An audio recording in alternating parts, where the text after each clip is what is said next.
Kag sa numero 1 sa mga balita, subong adlaw.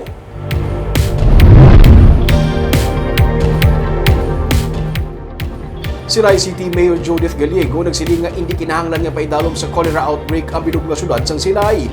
Inibisan pa nga mayara na sang 3 ka mga na-record nga kaso sa cholera sa among nga syudad. Yaring report.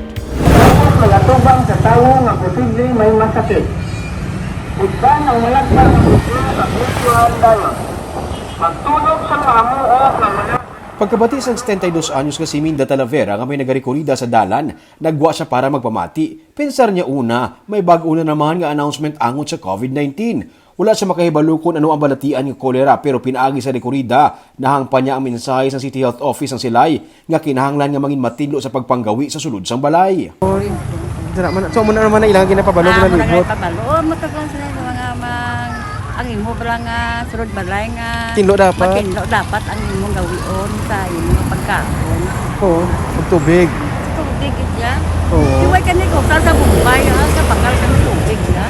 Si Minda, residente sang Purukubay sa Ginhalaran. Sa ila barangay, may duha na ka mga kaso sang kolera kag isa sa lantad. Sa Purukyuhom, may 88 anyos nga napatay. Positibo sa kolera ang senior citizen. Sunod sa iya apo, gin-LBM ang iyang lola kag naglala kag gindala sa ospital, tubtob nga napatay. Tabo sa kay lola, ano yung batsag niya?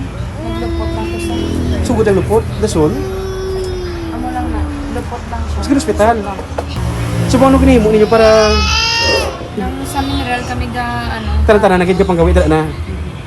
Gani kutob sa tanan nga panggawi, purified water na ang ilang nga ginagamit. Ang water sample gikan sa ilang nga gripo ang ipadala sa Provincial Health Office sa Research Institute for Tropical Medicine o kun RITM. Sunod sa kay punong barangay Julay Upaw sang Ginhalaran, may 11 ka mga water refilling station sa ila barangay kag tanan ini ipang-inspeksyonon kag kuwaan sang water samples. Nag-meeting ang ginalinan sa bakterya is ang tubig. Oo. Gusto nila nga Ang water refilling station? water station. Gusto nila libuton tanan nga refilling water station kundi nagalin ang tubig nga ginakuha sa ginainom. Oo. Ginmando man ni Mayor Judith Gallego nga dapat ginakuwaan sa water samples ang tanan nga mga water refilling station sa syudad sa kada bulan para mapalaboratory testing. Sunod pa sa alkalde, sa barangay Ginhalaran lang gideklarar ang cholera outbreak kag hindi na kinahanglan sa bilog nga syudad. Is there a need nga magdeklarar sang outbreak sa bilog na Silay? For now? Tanaw ko na hindi man o why man kay isa man ang kaso dito no kag pinagani subject man na sa ano gid no sa dito kung anong resource ng tubig lang ang ipadala sa Manila.